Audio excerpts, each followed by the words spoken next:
On a day in 256 AD, 20 Roman soldiers crawled through darkness on a countermining operation to intercept a Persian tunnel beneath the Syrian desert.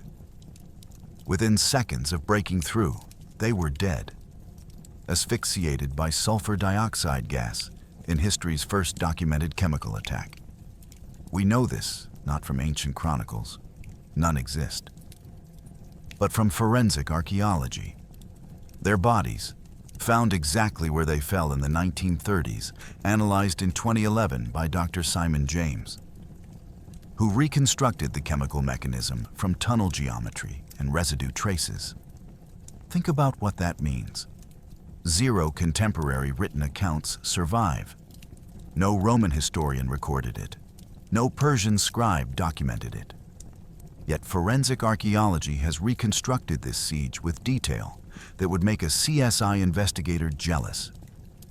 The bodies, the tunnel measurements, even a coin dated to 256 AD found on one victim, physical evidence doesn't lie. Archaeological excavations from 1928 to 1937 revealed defensive structures, siege works, and artifacts that tell the complete story of a forgotten battle. By the end of this video, you'll understand how the most sophisticated archaeological investigation in military history revealed a siege that combined Roman engineering genius with Persian tactical ruthlessness. I'm about to reveal 3 documented facts that will change how you see ancient warfare forever. First, the massive internal rampart that Romans built by demolishing their own synagogue, Christian church, and entire city blocks. A desperate measure archaeologists can still measure today.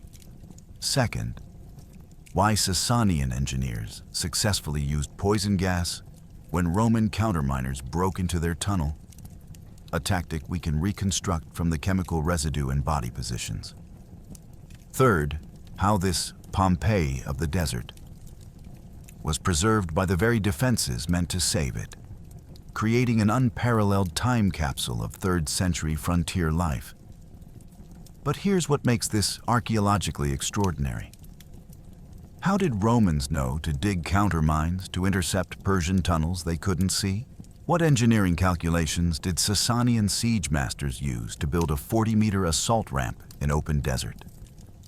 Why did the city's defenders sacrifice their holiest buildings to pack earth behind stone walls?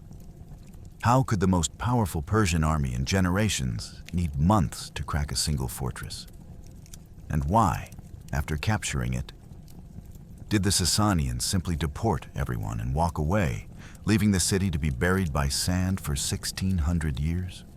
To understand how 20 Roman soldiers ended up poisoned in a tunnel, we need to step back to 224 AD, when a new Persian dynasty rose from the ashes of the old Parthian Empire and declared war on every Roman province east of the Mediterranean. In 224 AD, the balance of power that had defined the Eastern world for 4 centuries shattered in a single battle. Ardashir, a regional Persian nobleman, overthrew the Arsacid dynasty that had ruled the Parthian Empire since before Julius Caesar crossed the Rubicon. What replaced the Parthians was something the Roman world had never faced: the Sassanian Persian Empire, a centralized, ideologically driven superpower that viewed every Roman possession east of the Mediterranean as stolen Persian territory. For 400 years, Rome had contended with Parthian armies along the Euphrates frontier. The Parthians were formidable. Their horse archers had annihilated Crassus's legions at Carrhae. But they were also reactive, decentralized, content to defend their borders rather than expand them. The Sassanian revolution changed everything. Ardashir and his son Shapur didn't just claim to be kings. They proclaimed themselves king of kings of Iran and non-Iran, and their monuments declared that all lands once held by the ancient Achaemenid Persian Empire belonged rightfully to them. That territorial claim included Syria, Mesopotamia, Armenia, and Anatolia. Essentially, The Sassanians announced that half the Roman East was occupied Persian land, and they intended to take it back. The ideology was backed by military transformation, where Parthian armies relied on feudal levies and semi-independent nobles. The Sassanians built a professional military machine centered on the sovereign, elite heavy cavalry encased in iron and supported by specialized siege engineers. The Romans were about to discover that sieges, which the Parthians had rarely attempted, were a Sassanian specialty. While this new Persian superpower unified and militarized under Ardashir, the Roman Empire was bleeding to death from internal wounds. The year 235 AD marked the beginning of what historians call the crisis of the 3rd century. Over the next 50 years, 29 men would claim the imperial purple. Most would die violently, murdered by their own soldiers or rival claimants.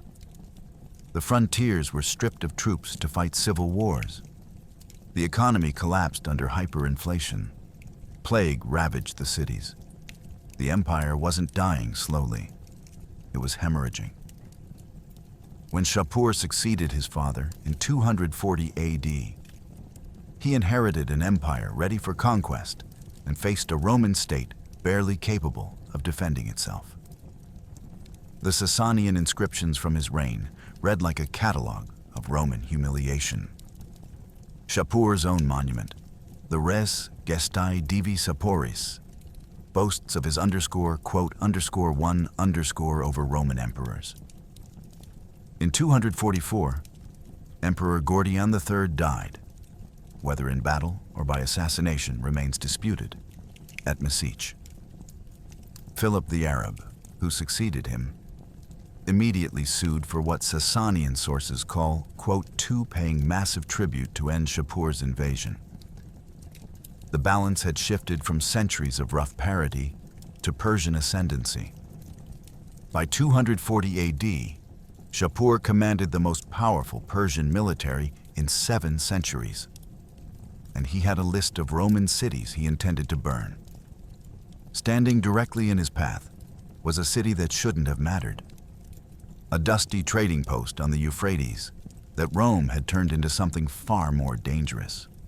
Where the Euphrates cuts through the Syrian desert, a high plateau rises above the western bank, defensible on 3 sides by nature, vulnerable on one side to human ambition. Around 300 BC, Nicanor, a general under Seleucus, founded a military colony here and named it Europos, after the Macedonian hometown of his king. The locals had a different name, Dura, meaning _3_ both names would stick, creating the hybrid that archaeologists would rediscover 16 centuries later. Geography made DURA-EUROPOS valuable. The plateau stood high above the Euphrates River, protected on the east by steep bluffs that made assault from the water nearly impossible. To the north and south, deep ravines, wadis carved by seasonal flash floods, created natural moats. Only the western side, facing the open desert, required significant man-made fortifications. From the beginning, Dura was built to be defended. But what made the city truly extraordinary wasn't its walls. It was what thrived within them. By the 3rd century AD, DURA-EUROPOS had become one of the ancient world's most remarkable cultural crossroads. Archaeological excavations recovered over 100 documents in 6 different languages: Greek, Latin, Hebrew, Aramaic, Palmyrene, and Middle Persian. Imagine a city where Greek philosophers debated in the Forum, Jewish families celebrated Sabbath in a frescoed synagogue, Christian converts gathered in their assembly hall, Palmyrene merchants traded Syrian silk, and Roman soldiers worshipped Mithras in underground temples, all within walking distance of each other. The religious buildings preserved at Dura reveal this pluralism in stunning detail. The synagogue, rebuilt and decorated between 160 and 245 AD, contains wall paintings depicting biblical scenes that challenged everything scholars thought they knew about early Jewish attitudes toward figurative art. Moses leading the Exodus, King David playing his harp. The temple at Jerusalem, all rendered in vivid frescoes that survived because they were about to be buried. Just blocks away, the Christian building, dating to approximately 250 AD, stands as the oldest known place of Christian assembly with definitive archaeological evidence. Its baptistery features paintings of Christ as the Good Shepherd and Peter walking on water. Early Christian art preserved in the moment before catastrophe. This wasn't just cultural diversity for its own sake. DURA-EUROPOS was a functioning frontier society where different civilizations genuinely coexisted. The military garrison itself embodied this synthesis. The cohors 20th Palmyrinorum, the 20th cohort of Palmyrines, combined Roman military organization with Syrian recruitment. The Sacrifice of Julius Terentius, a wall painting found in the Temple of Palmyrene Gods, shows a Roman tribune and his Syrian soldiers performing religious ritual together, dressed in white tunics with red embroidery, honoring gods that predated Rome's conquest. Rome had captured DURA-EUROPOS in 165 AD and immediately recognized its strategic value. By 209 AD, the northern sector of the city had been walled off to create a dedicated military camp, complete with a palace for the Dux Repi, the commander of the riverbank, and even a small amphitheater for the troops' entertainment. The garrison expanded to include detachments from 3 different legions: Legio Quarta Scythica, Legio Treci Cyrenaica, and Legio Chesnaesti Flavia Firma, alongside the Palmyrene auxiliaries and possibly armored cavalry units. This cosmopolitan crossroads, where Greek philosophers debated in the Forum, Jewish families celebrated Sabbath in their frescoed synagogue, and Christian converts gathered in their hidden chapel, was about to become a laboratory for the most desperate defensive engineering the ancient world had ever witnessed. The man who would destroy this world had already destroyed 3 Roman emperors. By 256 AD, Shapur I had accomplished what no Persian king had achieved in 7 centuries. He had made Rome afraid. His reign stands as one of the most successful military careers in ancient history, documented by sources from both sides with a mixture of respect and horror. The Sassanian king's own trilingual monument, the Res Gestae Divi Saporis, carved at Nakshi Rostam, catalogs his conquests with the confidence of a man who never lost. The quote 5 over Roman emperors defines Shapur's legacy. In 244 AD, Emperor Gordian III marched east to confront the Persian invasion and died at the Battle of Mysitia. Whether he fell in combat or was assassinated by his own praetorian prefect, who then became Emperor Philip the Arab, remains disputed by historians. What's certain is that Philip immediately negotiated what Shapur's inscription calls a most shameful peace, paying 500,000 gold denarii and annual tribute to end the war. 1 emperor dead, 1 emperor humiliated, and Shapur was just beginning. 8 years later came the catastrophe at Barbalissos. In 252 AD, a Roman army numbering 60,000 men, a massive force representing multiple legions and auxiliary units, met Shapur's army in open battle near the Euphrates.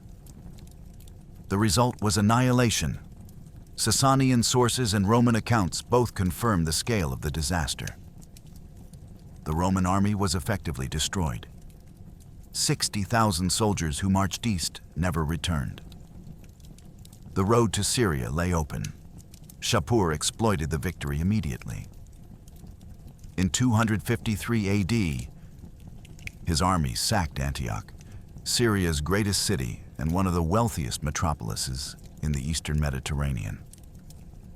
The psychological impact was devastating. If Antioch could fall, no Roman city was safe. Contemporary sources describe populations fleeing westward, abandoning homes and businesses, creating refugee crises that further destabilized the already chaotic empire. But Shapur wasn't just a conqueror. He was a systematic builder of Persian power. His deportation policy transformed conquest into long-term strategic advantage. Captured populations weren't enslaved or massacred. They were relocated to newly founded cities in the Persian interior, like Gunda Shapur in Khuzestan, where their skills, engineering, medicine, craftsmanship, commerce, enriched Sassanian society while permanently weakening the Roman frontier. Remove a city's population, and you remove its capacity to support military resistance for generations. Shapur's military prowess extended beyond field battles to siege warfare, an area where the Sassanians demonstrated technological sophistication that matched or exceeded Roman capabilities. While the Parthians had relied primarily on cavalry mobility, the Sassanians invested in professional engineer corps trained in mining, ramp construction, and the deployment of siege artillery. Multiple fortresses along the Euphrates fell to systematic Sassanian siegecraft in the years following Barbalissos. DURA-EUROPOS, watched as one stronghold after another, was reduced, isolated, and eliminated. By early 256 AD, only a handful of fortresses still blocked Shapur's path to the Mediterranean. DURA-EUROPOS, that multicultural jewel on the Euphrates, was next on his list. And unlike the cities he'd already burned, this one refused to surrender. What the Sassanian scouts didn't report was what the Romans had been doing inside those walls. Inside DURA-EUROPOS, the Roman garrison made a decision that would horrify the population and baffle archaeologists 17 centuries later. They began demolishing the city to save it. The defensive preparations undertaken in the months before the siege represent one of the most drastic emergency engineering projects in ancient military history. And we know every detail because the very structures they destroyed were preserved by the destruction. Intelligence from the fallen fortresses to the south left no doubt about Sassanian siege capabilities. The engineers who had broken open city after city along the Euphrates were coming to Dura. And the Hellenistic-era stone walls weren't going to stop them. Roman military command faced a brutal calculation. The Sassanians excelled at undermining fortifications, using mines to collapse wall foundations. A stone wall by itself would come down. But a stone wall backed by 20 meters of compacted earth might withstand even successful mining operations. The solution was as ingenious as it was devastating. Along the entire length of the western wall, the only side vulnerable to assault from the desert plain, the Romans began constructing a massive internal rampart.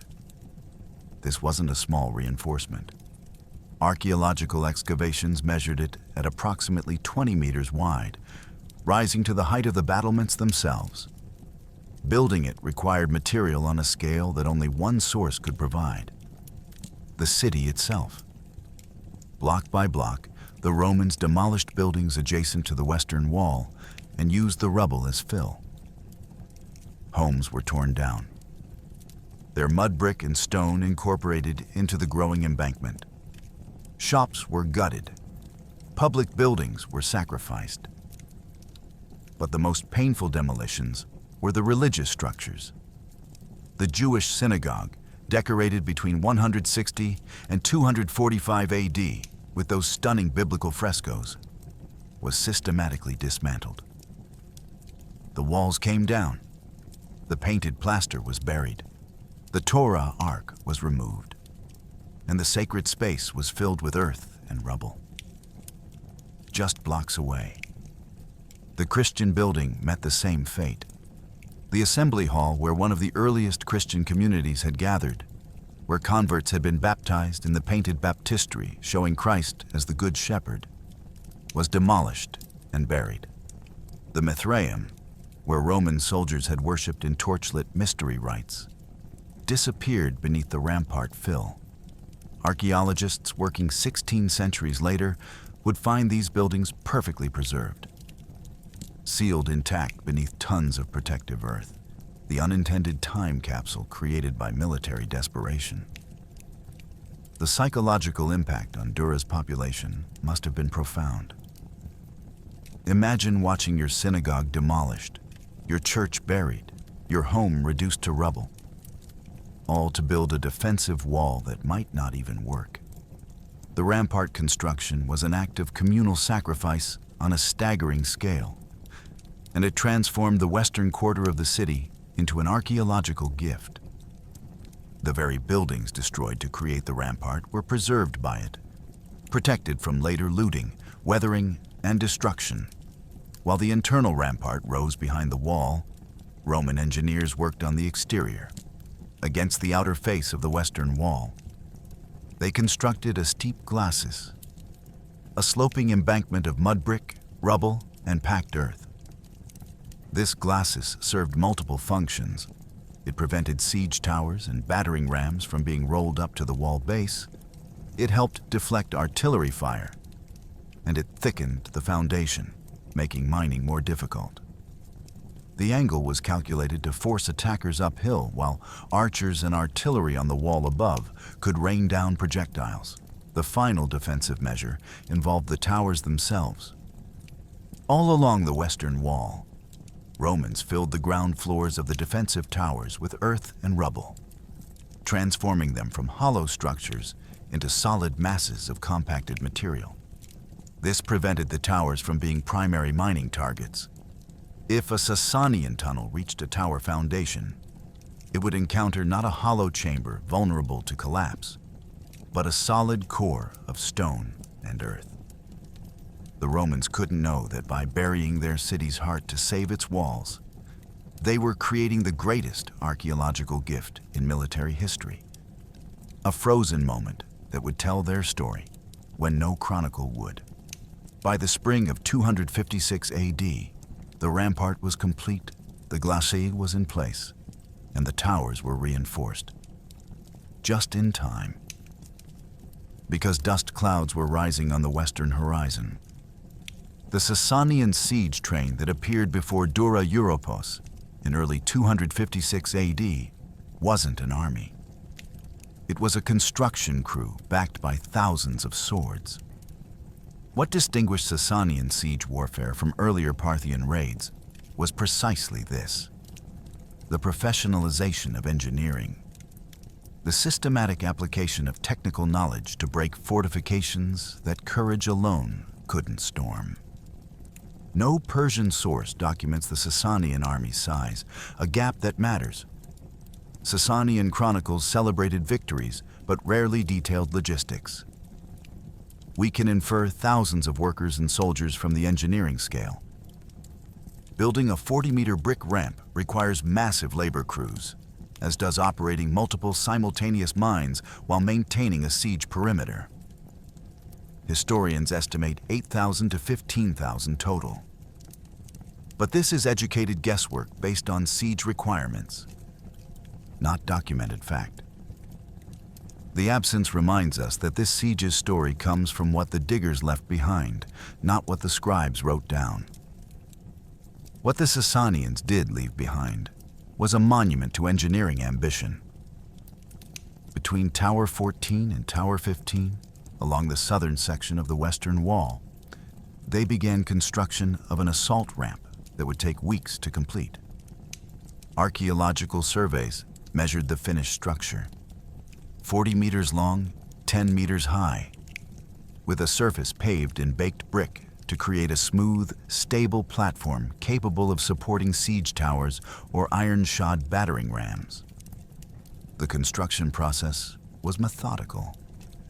Workers excavated rubble and earth from the surrounding desert, building retaining walls of brick on either side to contain the fill. Layer by layer, the ramp rose against the wall face, angled to create a manageable slope for heavy equipment. The brick paving on top wasn't decorative.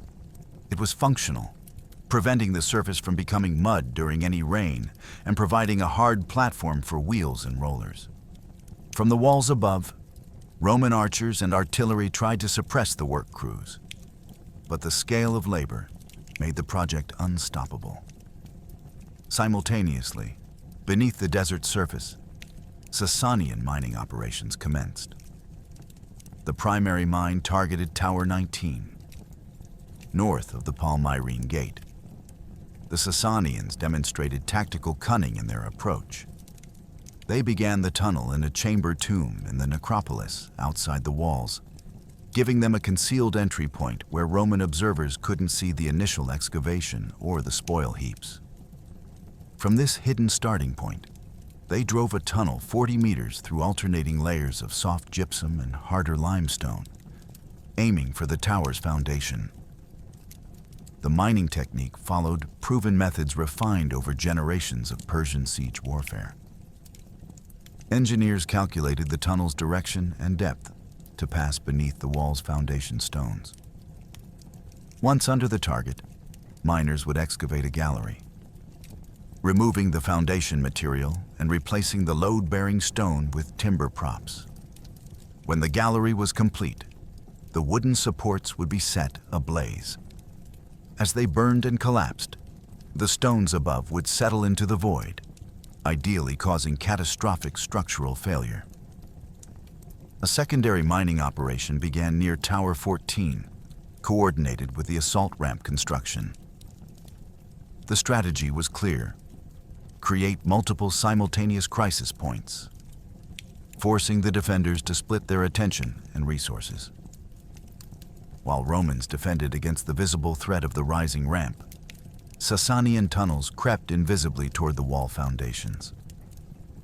The Romans weren't passive. They knew mining was coming. The technique was standard in ancient siege warfare, and intelligence from fallen cities would have warned them. The question was where and when. Roman engineers likely used acoustic detection, pressing their ears to the ground or using drums and water-filled vessels to detect vibrations from underground digging.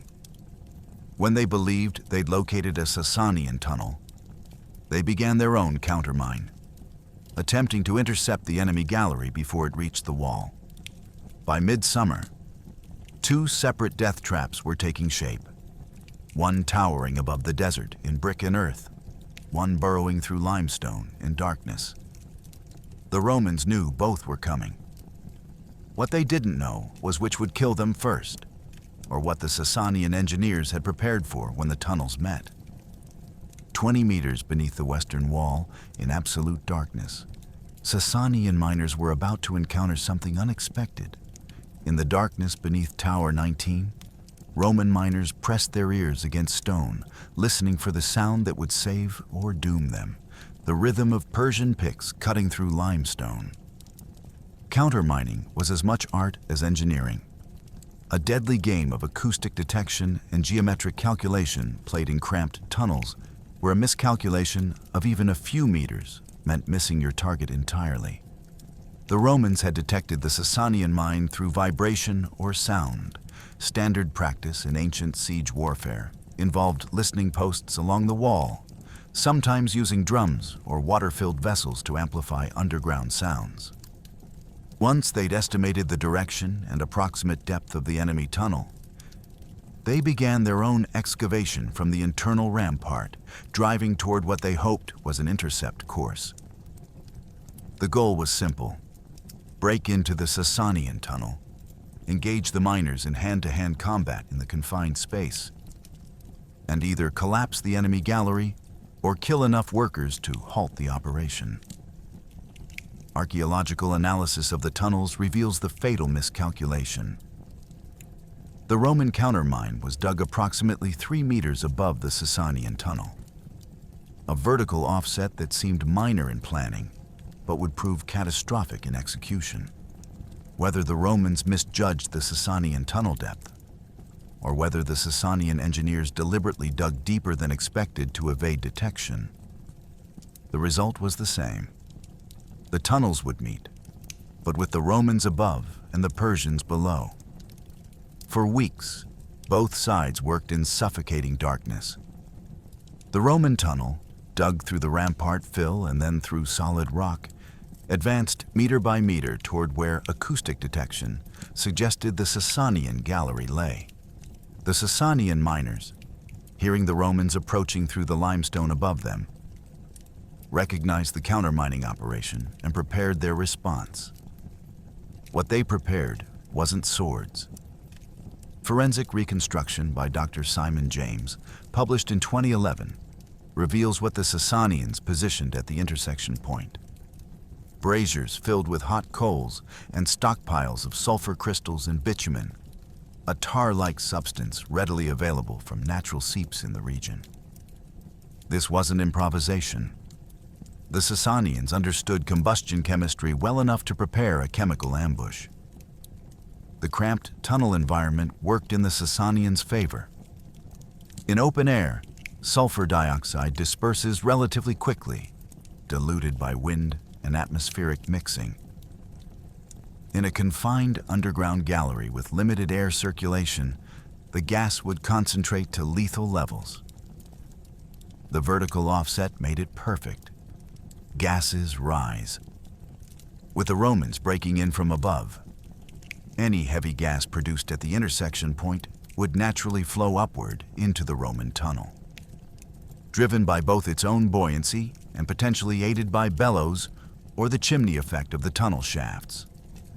Standard ancient mining practice suggests both sides would have approximately 20 men in their respective tunnels during breakthrough operations, enough to fight if combat ensued, but not so many that they couldn't maneuver in the confined space. Archaeological evidence confirms approximately 19 to 20 Roman soldiers were in the countermine when the breakthrough occurred. They advanced with weapons drawn, expecting hand-to-hand combat in darkness. Then, after weeks of digging, the Roman picks broke through. Light from Sassanian torches flooded the hole. For perhaps 3 seconds, the lead Roman miner saw the trap waiting for him. Braziers, the Sassanian engineers with their stockpiled chemicals, the geometry of the situation. It was 3 seconds too late. What happened in the next 60 seconds would be reconstructed 17 centuries later by forensic archaeologists working with chemists, and it would rewrite the history of warfare. The moment the Roman miners broke through into the Sassanian tunnel, someone on the Persian side threw sulfur crystals and bitumen onto red-hot braziers. The chemical reaction was immediate. Sulfur combustion produces sulfur dioxide gas, a colorless, intensely acrid vapor that, when inhaled, reacts with moisture in the lungs to form sulfurous acid. Dr. Simon James's Forensic Reconstruction, published in 2011 in peer-reviewed archaeological literature, explains the mechanism with scientific precision. The chemistry is straightforward. Elemental sulfur combines with oxygen at elevated temperatures to produce sulfur dioxide. The formula is simple, but the effects in a confined tunnel were devastating. Modern chemical and medical analysis applied to the archaeological context confirms what happened to the Romans in those first seconds. Sulfur dioxide, when inhaled at high concentrations, causes massive internal chemical burns. The gas reacts with the moisture lining the respiratory tract, forming sulfurous acid that destroys tissue on contact. The trachea and lungs experience immediate inflammation and edema. Breathing becomes impossible. Victims lose consciousness within seconds as oxygen saturation plummets. Death follows within minutes from asphyxiation and chemical trauma to the respiratory system. The 3-meter vertical offset between the tunnels turned deadly physics into perfect lethality. Sulfur dioxide, being denser than air under normal conditions, but rising when heated, combined with the natural chimney effect of the vertical tunnel system to flow directly upward into the Roman gallery. The first Roman through the breach likely took a single breath of concentrated fumes and collapsed immediately. Those behind him, crowded in the narrow tunnel, had nowhere to retreat before the gas cloud engulfed them. Archaeological excavations in the 1930s found the evidence frozen in place. Approximately 20 Roman bodies. The excavation reports don't specify an exact count, but estimate 19 to 20 individuals were discovered in a cramped tangle covering only a few square meters of tunnel floor. They had fallen where they stood, too fast for organized retreat, too quick for anyone to drag the bodies back. The position suggested instantaneous collapse rather than prolonged struggle. One detail proved especially significant for dating. A coin found on one of the Roman soldiers, minted in 256 AD. This numismatic evidence provides the terminus post quem. The event could not have occurred before this date, allowing archaeologists to pinpoint the siege to this specific year with unusual precision for ancient warfare. But the Sassanians suffered a casualty too. Near the pile of Roman bodies, archaeologists discovered a single Sassanian soldier, identifiable by his iron mail armor and helmet. The forensic interpretation is compelling. This individual was likely the one who ignited the sulfur and bitumen mixture. Perhaps he miscalculated the concentration, or the gas produced exceeded expectations, or he simply couldn't retreat fast enough through the tunnel. The chemistry he unleashed killed him along with his enemies. What happened next demonstrates the ruthlessness of Sassanian siege warfare. Once the gas dissipated, Persian engineers entered the Roman tunnel and systematically stacked the bodies. The corpses and shields were positioned to create a barrier, a grim wall of dead flesh, blocking any further Roman counter-mining attempts. This organic sandbag construction gave the Sassanians the time they needed to finish undermining Tower 19's foundation without interference. In 60 seconds, the Sassanians had neutralized the Roman counter-mining operation and pioneered a form of warfare that wouldn't be seen again for 16 centuries. The tactical innovation was complete. Poison gas had entered the arsenal of human conflict. More immediately, they had just cleared the path to finish undermining Tower 19. And the Romans above had no idea what had happened below their feet. While Sassanian engineers pulled Roman bodies aside to create their grim barricade, the battle above ground was entering its final phase. While death by poison settled into the mine beneath Tower 19, 40 meters to the south, another Sassanian operation was reaching completion, one the Romans could see but couldn't stop. The dual engineering assault showcased Sassanian siege doctrine. Create simultaneous crises. Force the defenders to divide resources. Then exploit the breakthrough wherever it came first. The assault ramp stood finished, 40 meters of brick and earth rising at a calculated angle toward the battlements. Archaeological remains allow us to measure the completed structure precisely. 10 meters high at its peak, with the brick-paved surface wide enough for siege towers or battering rams to ascend. Weeks of labor by thousands of workers had created what was essentially a highway to the top of Dura's walls, bypassing the defensive glacis entirely. Roman countermeasures had failed. They'd attempted their own mining operation aimed at undermining the ramp's foundation, hoping to cause a collapse that would bury the Sassanian work crews and destroy months of construction. Archaeological evidence shows these Roman countermines. Tunnels dug from inside the city toward the ramp's base. But they came too late or too shallow to affect the massive structure. Artillery suppression from the walls had killed workers, slowing construction but never stopping it. The mathematical reality was brutal. A few dozen Roman archers couldn't kill workers faster than the Sassanians could replace them. The Tower 14 mining operation had succeeded, where Tower 19's wall merely subsided. Sassanian miners had successfully excavated beneath the tower and an adjacent wall section, removing the foundation stones and replacing them with timber props. When the order came, the wooden supports were burned. The foundation collapsed into the void. Tower 14 and part of the connecting wall settled dramatically, creating rubble and structural damage that opened a potential breach point. Here's where Roman engineering showed its value. The internal rampart prevented total collapse, where a conventional wall would have fallen inward catastrophically, creating a wide breach for assault. The massive earth backing held the structure partially upright. The wall subsided and cracked, but it didn't fully topple. The breach existed, but it wasn't the gaping hole the Sassanians had hoped for. Still, rubble piled at the base created a climbable slope into the city. Not ideal, but exploitable. The strategic situation became clear from the physical evidence. Romans now faced two critical penetration points: the elevated assault from the completed ramp and the ground-level breach at Tower 14.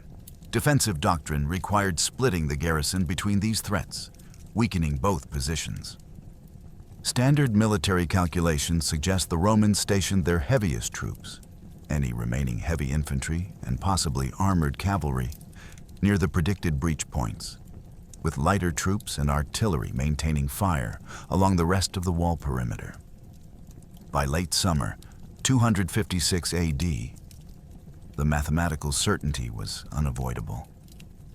Tower 19's wall had subsided, but remained upright, held by the internal rampart.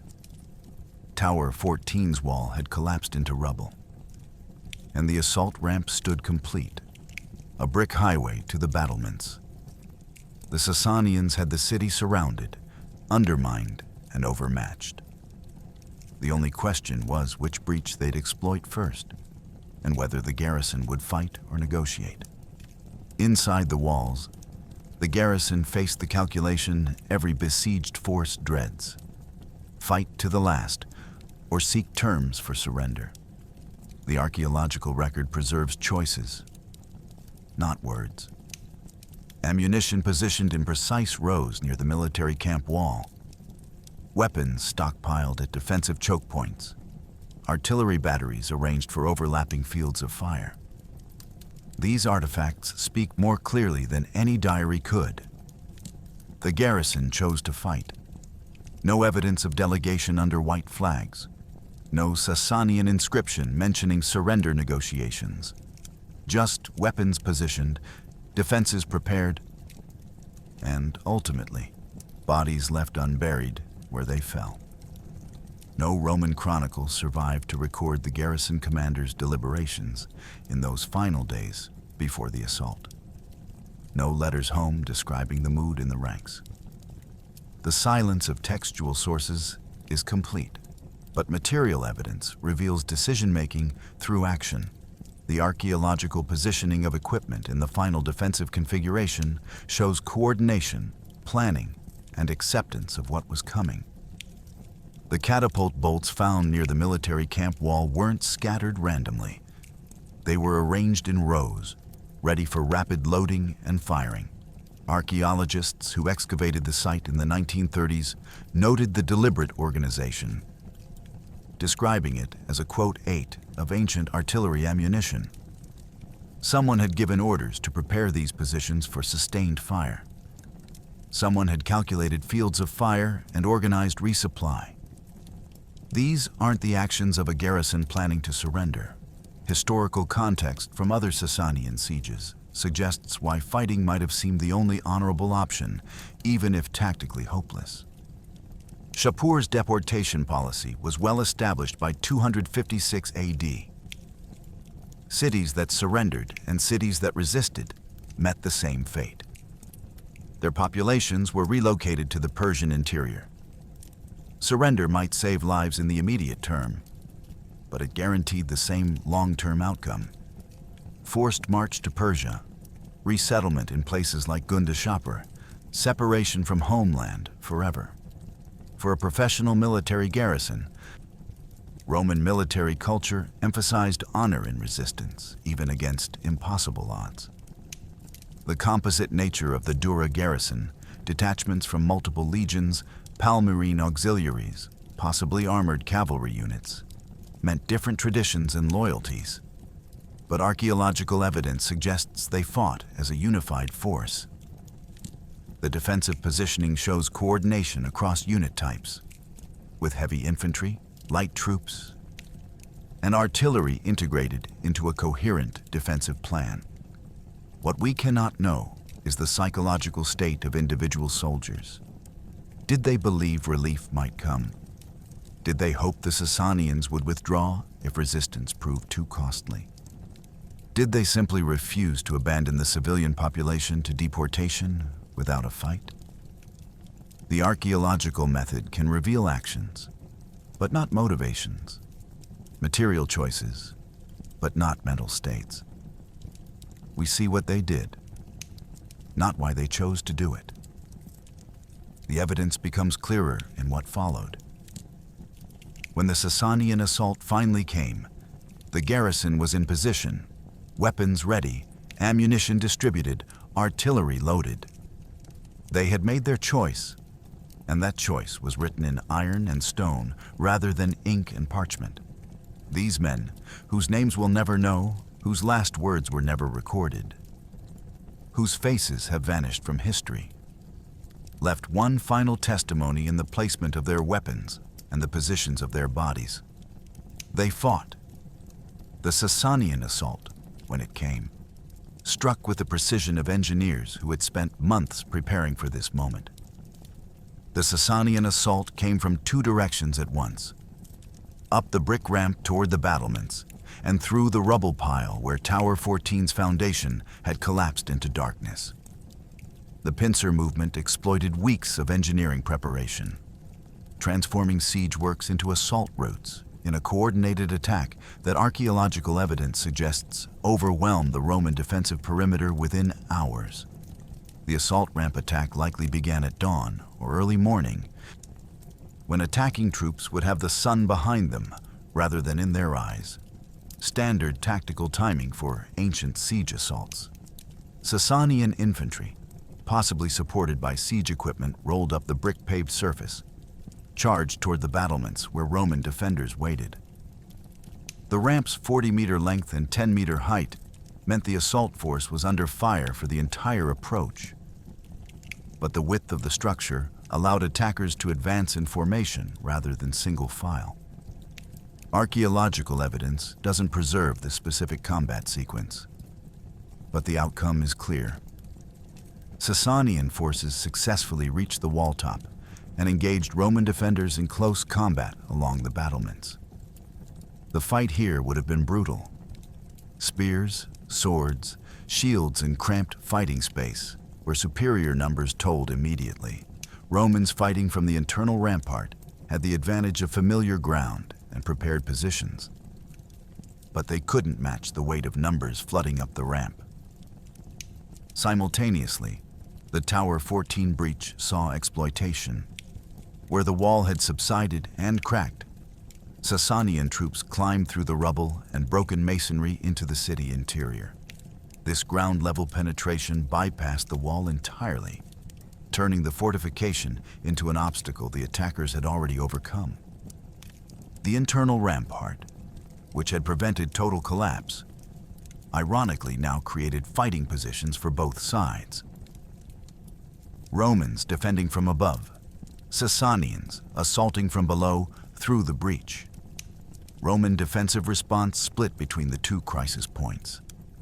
Based on standard defensive doctrine and the archaeological evidence of weapon distribution, heavy infantry likely concentrated at the Tower 14 breach, the more immediate threat to the city interior.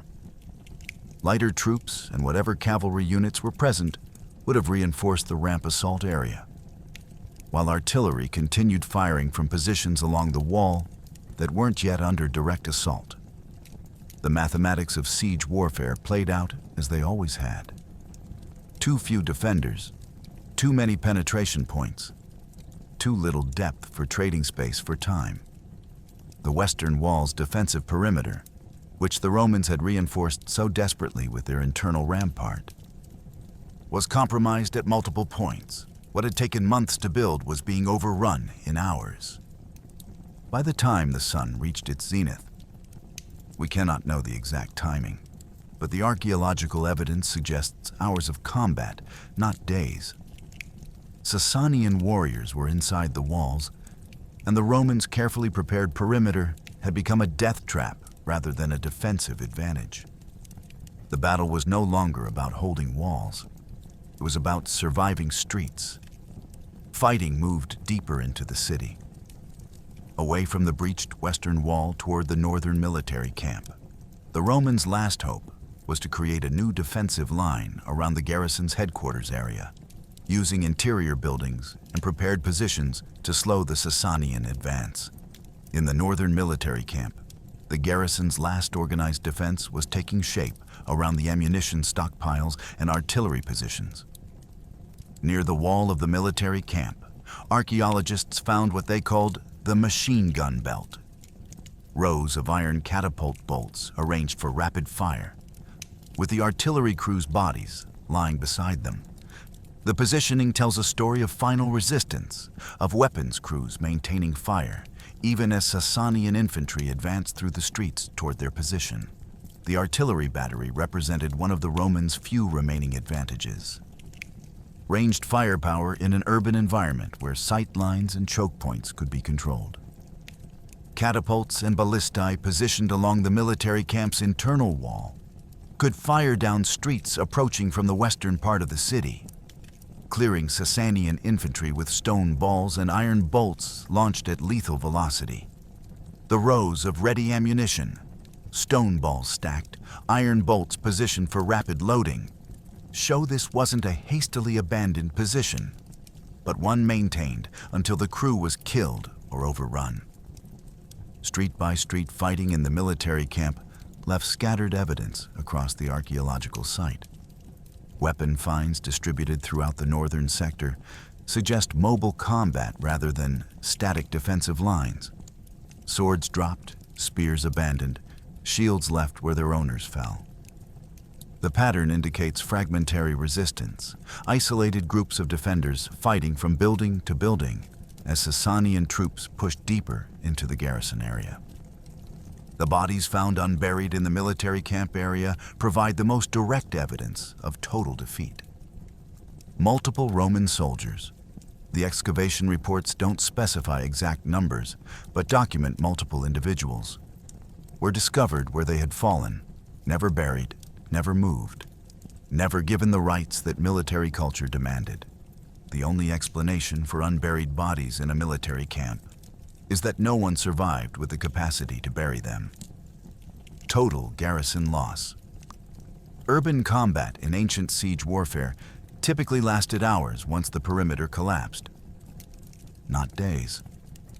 Defenders retreating into interior positions might hold temporarily, but without relief forces or resupply, the outcome was predetermined. Archaeological evidence suggests the Dura garrison created successive defensive positions, trading space for time, but ultimately the mathematical reality couldn't be denied. Thousands of attackers against hundreds of defenders in an enclosed urban area ends one way. The final collapse of organized resistance likely came when Sassanian forces overwhelmed the last defensive position in the military camp. The artillery battery fell silent. The rows of ammunition remained unused. The bodies stayed where they fell. Whether the last Romans surrendered and were taken prisoner, or whether they fought until killed, the archaeological record cannot determine. What's certain is that Roman military resistance ended, and Sassanian control of the city was complete. When the killing stopped, whether by Roman surrender or final elimination, the Sassanians controlled a city of corpses and survivors awaiting deportation. But the battle wasn't the end of this story. What happened next would preserve DURA-EUROPOS for 17 centuries. The Sassanian policy toward conquered cities was systematic, efficient, and in Dura's case, paradoxically merciful.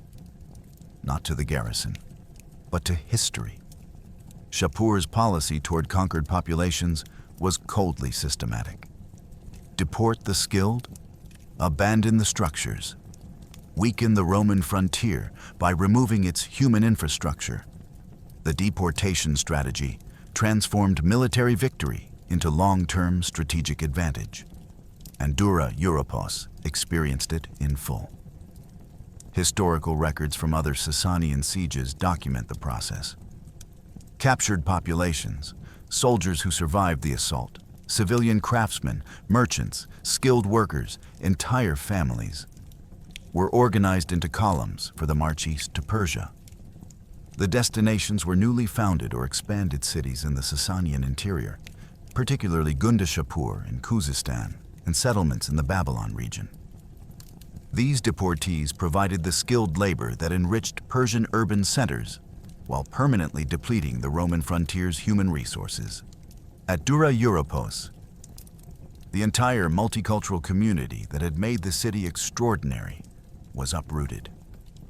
The Greek-speaking merchants and urban elite who had lived there for generations, the Jewish community that had worshipped in their painted synagogue for 80 years, the Christian assembly that had gathered in their house church, the Palmyrene soldiers of the cohor's 20th Palmyrenorum who had defended their adopted city, the Syrian shopkeepers, the Roman administrators, the auxiliary troops from 3 different legions. Archaeological evidence of the city's diverse population suggests thousands of individuals, historians estimate between 5,000 and 15,000 total, though exact figures are unknown, were forcibly relocated. The city itself was left standing but empty. Archaeological excavation reveals no evidence of systematic burning or deliberate destruction beyond the combat damage from the siege. Buildings remained upright. The defensive walls still stood, reinforced by that massive internal rampart. The streets were intact, but there were no people. The Sassanians had no interest in occupying DURA-EUROPOS. Its value had been strategic, blocking their advance along the Euphrates. With the population removed, the strategic threat was eliminated. Brief Sassanian presence is documented archaeologically through Middle Persian graffiti found in the ruins of the synagogue and 2 parchment documents. But this occupation was temporary. Within months, or perhaps a year or 2, even the Persian garrison withdrew. The city that had stood for 5.5 centuries as a crossroads of civilizations became a ghost town, abandoned to the desert. Why the Romans never attempted to reoccupy DURA-EUROPOS is clear from strategic context. By 256 AD, the eastern frontier was collapsing under sustained Sassanian pressure. Rome lacked the military resources to retake and hold positions this far east. The catastrophic defeat at Barbalissos in 252 had shattered the field army that might have mounted a reconquest. And even if Roman forces could have retaken Dura, the deportation of its population meant there was no urban support infrastructure to sustain a garrison. An empty fortress in hostile territory, cut off from supply lines, would fall again. For 1,600 years, sand and mud accumulated over the silent streets. The synagogue's frescoes, buried beneath the rampart Phil the Romans had built, remained pristine in their earthen tomb. The Christian baptistry, sealed in rubble during the defensive preparations, waited in darkness, its paintings of Christ as the Good Shepherd protected from weathering and vandalism. The bodies in the Tower 19 mine lay undisturbed exactly where they had fallen, the chemical attack's victims preserved as evidence for future forensic analysis. The assault ramp slowly eroded, but remained visible as a mound against the western wall. By 363 AD, when Emperor Julian led an invasion of Persia and his army passed the site. DURA-EUROPOS was already recognized as ancient ruins. The city had become a cautionary tale, a visible reminder of Persian military power and Roman imperial vulnerability. Julian's campaign would end in disaster. He would be killed in battle, and his army would barely escape Persia, continuing the pattern of Roman failure in the east that Dura's fall exemplified. While DURA-EUROPOS slept beneath the desert, the world it had fought for was dying. The strategic consequences of the siege rippled outward through the fracturing Roman frontier. DURA-EUROPOS was not the last Roman fortress to fall in 256 AD. It wasn't even the most important. But its capture was symptomatic of a disease that would kill the Roman East. Systematic Sassanian pressure against a frontier that Rome could no longer adequately defend. The years following Dura's fall saw continued Sassanian expansion. Other Euphrates strongholds that had held out during the initial campaigns after Barbalissos were reduced one by one. The deportation strategy ensured that captured cities stayed captured. Without populations to support garrisons, Rome couldn't simply reoccupy positions even if military forces were available. Shapur's systematic approach was transforming the political geography of the frontier, pushing Roman control westward and northward, away from Mesopotamia entirely. 4 years after Dura fell, Shapur achieved the ultimate humiliation. In 260 AD, Emperor Valerian personally led a Roman army east to confront the Persian threat. At the Battle of Edessa, the unthinkable occurred. A Roman emperor was captured alive on the battlefield. Sassanian sources and relief carvings depict Valerian kneeling before Shapur, a visual propaganda coup that no amount of Roman military recovery could erase. The triple victory was complete. Gordian dead at Mesech, Philip humiliated into shameful peace, Valerian captured at Edessa. The long-term strategic impact of the Euphrates frontier collapse reshaped the balance of power for centuries. The Roman defensive network, which had relied on urban centers to supply and support military garrisons, was permanently weakened by the deportation of populations. Cities like Dura, that had served as fortified logistics hubs, ceased to exist as functioning military installations. The frontier contracted westward, establishing new defensive lines that wouldn't be seriously tested until Roman resources partially recovered in the 4th century. But recovery never fully came. The crisis of the 3rd century would continue for decades, draining imperial resources in civil wars and barbarian invasions on multiple frontiers.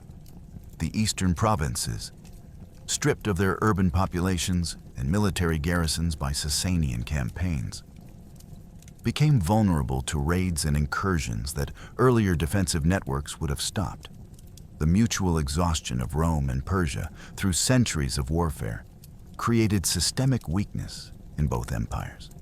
Historians recognize that this exhaustion would eventually create the conditions for the Arab conquests of the 7th century, when Muslim armies burst out of Arabia in the 630s and 640s. They found both the Byzantine Roman Empire and the Sassanian Persian Empire militarily depleted, economically strained, and unable to mount effective resistance.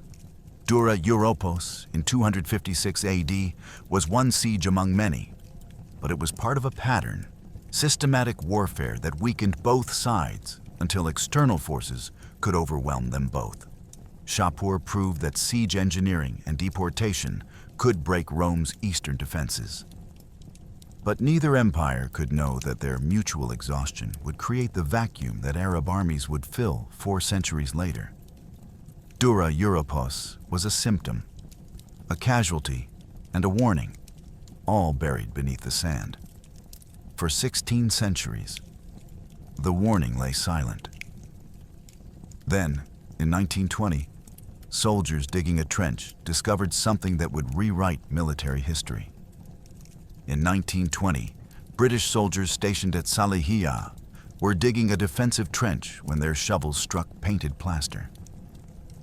They had just discovered the greatest archaeological gift ancient warfare ever gave to modern science.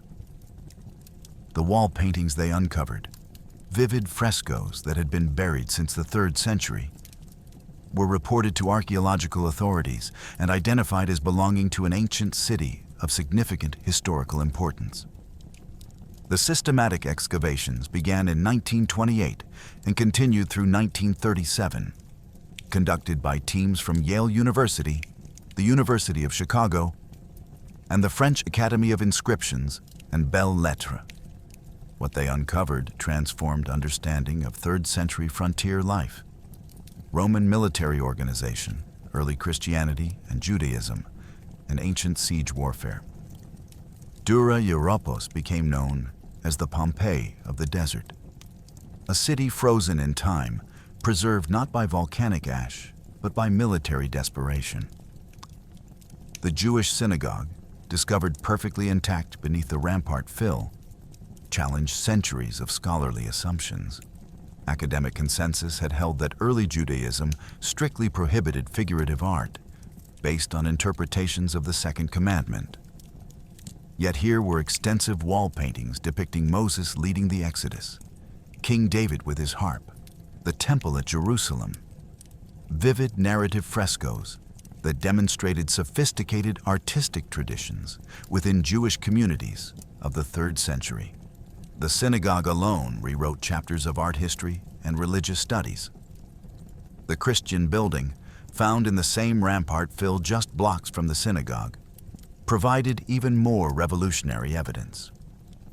Dating to approximately 250 AD, it stands as the oldest known place of Christian assembly with definitive archaeological evidence.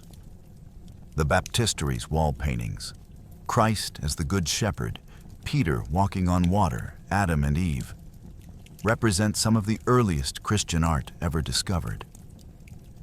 The building's architecture showed it wasn't a converted house church, but a structure specifically modified for Christian assembly, with its water cistern removed to make way for a dais and baptismal font.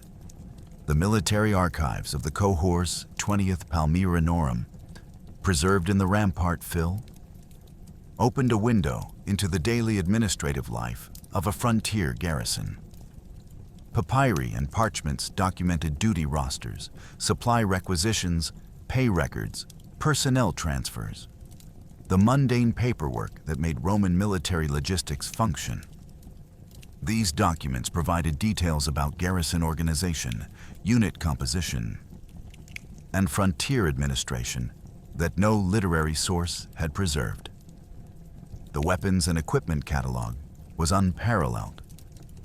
The complete painted wooden scutum, 1.05 meters tall, decorated with Greek mythology scenes and Roman military imagery, is the only example of its kind to survive from antiquity. Before Dura, scholars had debated Roman shield construction based on fragmentary evidence and artistic depictions. Now they had an actual shield to study, measure, and analyze. The horse armor discovered near Tower 19 revolutionized understanding of cataphract cavalry. 3 complete sets of scale armor, 2 bronze, 1 iron, each consisting of approximately 2,000 individual scales sewn onto linen and leather supports, demonstrated the sophistication of 3rd century heavy cavalry equipment. The armor blankets covered the horse entirely, protecting head, neck, body, and legs. These finds transformed scholarly debates about cataphract tactics and equipment that had relied on inadequate textual descriptions. The Sassanian ridge helmet found in the Tower 19 mine became the first well-dated example of Persian military headgear from this period. The iron helmet's 2-part construction, joined by a vertical crest, would become the prototype for the ridge helmets adopted by the Roman army in the late 3rd and 4th centuries. Direct evidence of Persian military technology influencing Roman equipment design. But the most significant preservation irony was structural. The internal rampart that the Romans built by destroying their synagogue had preserved that synagogue perfectly. The external glacis that they constructed to defend the wall base protected the outer wall from weathering and erosion. The emergency measures taken in desperate hope of salvation became the mechanism of historical preservation. The desperation of 256 AD became the gift to 1920 AD, a complete, untouched snapshot of ancient siege warfare. The archaeological teams documented everything: the mines, the assault ramp, the bodies, the defensive structures, the religious buildings, the military equipment. They created a data set that would support research for the next century. But the most shocking discovery wouldn't be fully understood for another 90 years, when a forensic archaeologist started asking questions about the bodies in Tower 19. In 2009, archaeologist Dr. Simon James looked at the 1930s excavation drawings of the Tower 19 mine and realized something the original excavators had missed. This wasn't a battle. It was a murder scene. The body positions, the tunnel geometry, the Sassanian equipment found nearby. When examined with forensic methodology rather than traditional archaeological description, they told a story of chemical warfare that predated the trenches of World War I by 1,700 years. The original excavations in the 1930s had found the bodies and documented their positions, but the interpretation was incomplete. The excavators noted the unusual concentration of Roman soldiers in a small area and the presence of a Sassanian soldier nearby. But they attributed the deaths to conventional combat, perhaps a desperate fight in the confined tunnel space. The bodies were photographed, their positions mapped, and the tunnel system documented. Then the findings were published in preliminary excavation reports that focused on the broader site rather than this specific incident. Dr. James's reanalysis, published in 2011 in the peer-reviewed Journal of Roman Archaeology, applied forensic archaeology methodology to the 80-year-old excavation data. He examined the tunnel geometry with precision. The Roman countermine was 3 meters above the Sassanian tunnel, a vertical offset that seemed minor until you considered gas behavior in confined spaces. He analyzed the body positions. 20 Roman soldiers found in a cramped tangle, not spread out as you'd expect from fighting retreat, suggesting instantaneous or near instantaneous collapse. The chemical evidence was circumstantial but compelling. Sulfur and bitumen were both readily available in the region from natural deposits. The Sassanians had demonstrated sophisticated knowledge of combustion in their siege engineering. The tunnel environment, confined space, limited air circulation, vertical configuration, was perfect for chemical attack. When sulfur burns, it produces sulfur dioxide, a toxic gas that rises when heated and causes severe respiratory damage. James consulted with chemists and medical experts to reconstruct the physiological effects. Sulfur dioxide at high concentrations causes immediate irritation to eyes, nose, and throat, followed rapidly by severe respiratory distress as the gas reacts with lung moisture to form sulfurous acid. In the confined tunnel with no ventilation, concentration would build to lethal levels within seconds. Victims would lose consciousness quickly and die within minutes from chemical asphyxiation. The forensic reconstruction explained details the conventional combat theory couldn't. Why were all 20 Romans found in such a small area? Because they collapsed where they stood when the gas hit. Too fast for retreat. Why was one Sassanian soldier dead near the Roman pile? because he likely ignited the mixture and was himself overcome before he could escape the fumes. Why were the Roman bodies then stacked to create a barrier? Because the Sassanians who survived needed to block the tunnel to prevent further Roman countermining while they finished their work. The paradigm shift was immediate within the archaeological and historical communities. James's analysis was peer-reviewed, published in a respected journal, and quickly accepted as the most plausible explanation for the Tower 19 evidence.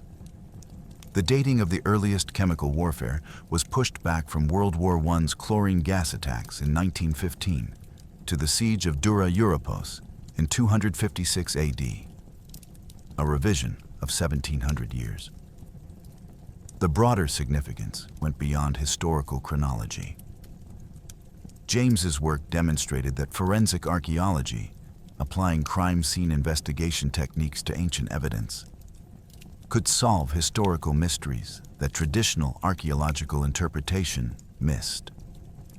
By re-examining old excavation data with new methodological approaches, researchers could extract information that the original excavators never recognized.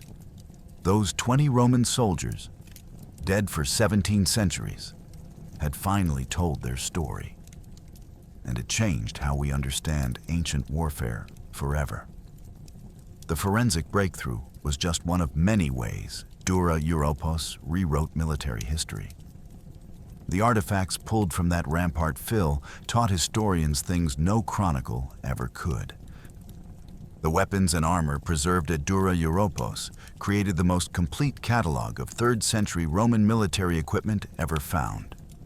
Equipment that would have disappeared forever without the siege that killed its owners. The archaeological assemblage answered questions that had puzzled military historians for centuries. Questions that textual sources couldn't resolve because they described equipment without the technical precision that modern research demands. The painted scutum discovered in the rampart fill stands as the only complete example of a Roman shield from any period to survive. Before Dura, scholars reconstructed shield construction from literary descriptions, artistic depictions on monuments and coins, and fragmentary remains too incomplete to show full structural details. The Dura shield, 1.05 meters tall, constructed from 3 layers of wooden planks glued together with animal hide adhesive, edged with bronze or iron binding, painted with Greek mythological scenes and Roman military imagery, provided definitive answers about dimensions, materials, construction techniques, and decorative programs. The shield is now housed partly in Damascus and partly in Yale's collections, where it remains a primary reference object for Roman military equipment studies. The horse armor from Tower 19 transformed scholarly understanding of cataphract cavalry equipment in ways that textual sources alone could never achieve. 3 complete sets, 2 of bronze scales, 1 of iron, demonstrated the technical sophistication and labor investment required for heavy cavalry. Each armor blanket consisted of approximately 2,000 individual scales, each scale roughly the size of a thumbnail, sewn onto linen and leather backing in overlapping rows. The scales were punched with holes for attachment and arranged to provide maximum protection while allowing flexibility for the horse's movement. Analysis of the armor revealed design details impossible to determine from written descriptions. The head protection covered the horse's face with eye holes for vision. The neck armor flexed to allow the horse to lower and raise its head. The body armor extended down the legs to protect vulnerable areas. The weight distribution was calculated to avoid exhausting the horse while providing comprehensive coverage. Modern experimental archaeology using replica armor demonstrated that horses could carry this weight and retain mobility, validating ancient sources that described cataphracts as effective shock cavalry. The Sassanian ridge helmet found in the mine became the chronological anchor for Persian military equipment evolution. The iron helmet's two-part construction, two halves joined by a prominent vertical ridge running front to back, represented a design that would influence both Persian and Roman armor manufacturing. Archaeological and artistic evidence shows that by the 4th century, Roman armies had adopted similar ridge helmet designs, likely copying Persian prototypes they'd encountered in combat. The DURA helmet, precisely dated by the siege context to 256 AD, provided the earliest well-dated example of this influential design. The artillery equipment and ammunition offered rare physical evidence of Roman siege weaponry deployment. Catapult bolts found arranged in rows near the military camp wall showed ready-use positioning, the ancient equivalent of ammunition belts. Ballista stone balls of various sizes demonstrated the range of artillery types deployed. Analysis of the iron bolt heads revealed manufacturing techniques and metallurgical sophistication. These finds complemented the extensive literary and artistic evidence for Roman artillery, but provided the kind of physical data that only archaeology can supply. Even smaller finds contributed significant information. Cane shields, lightweight defensive equipment made from woven reeds and leather, represented local adaptation to frontier conditions, combining Roman military concepts with Syrian materials and techniques. Sword fragments, spear points, arrowheads, armor scales. Each added detail to the comprehensive picture of 3rd century military equipment that Dura preserved. Every military history book written after Dura's excavation had to be revised. The shield construction techniques, the cataphract armor design, the Sassanian equipment evolution, all questions that written sources couldn't answer, answered by objects preserved in a rampart built in desperation. But the siege's legacy extends beyond what was found. It's about what was proven possible and impossible. The siege of DURA-EUROPOS proves 3 things that echo across military history. Desperation breeds innovation, engineering trumps courage, and victory doesn't guarantee permanence. These aren't abstract principles. They're conclusions drawn from archaeological evidence that documents how 2 sophisticated military powers fought and what their conflict achieved. The Roman defensive innovation under pressure demonstrates tactical creativity when conventional options fail. Faced with an enemy renowned for siege engineering, the Dura garrison didn't simply man the walls and hope. They fundamentally redesigned their fortifications through the emergency construction of the internal rampart. This wasn't standard Roman military engineering. It was an adaptive response to a specific threat, sacrificing the city's interior to reinforce the perimeter. The 20-meter-wide earth embankment successfully prevented total wall collapse when Sassanian mines achieved their objectives. The walls subsided but stayed upright. The breach at Tower 14 was smaller than it would have been without the rampart backing. The innovation didn't save the city, but it demonstrated that even desperate defenders with limited resources could implement creative engineering solutions. The decisive factor, however, was a Sassanian engineering superiority. The systematic siege approach, assault ramp construction, dual mining operations, chemical warfare innovation, showcased professional military engineering that Roman desperation couldn't overcome. The Sassanians demonstrated patience, technical knowledge, and resource commitment that transformed siege warfare from opportunistic assault into scientific operation. The 40-meter brick ramp represents months of labor and thousands of workers. The successful mining operations required geometric calculation, acoustic detection, and structural engineering knowledge. The chemical attack showed tactical innovation and willingness to employ any method that achieved objectives. Yet the Sassanian victory achieved little permanent strategic value. Archaeological evidence of abandonment tells the story. The city was captured, the population deported, and the site left empty. Within decades, it was recognized ruins. The Sassanian goal wasn't to hold DURA-EUROPOS, but to eliminate it as a Roman stronghold, which deportation accomplished more effectively than occupation. But this created no lasting Persian presence along the Euphrates. The frontier remained contested. The mutual exhaustion from continuous warfare weakened both empires over the following centuries. The broader historical pattern is clear.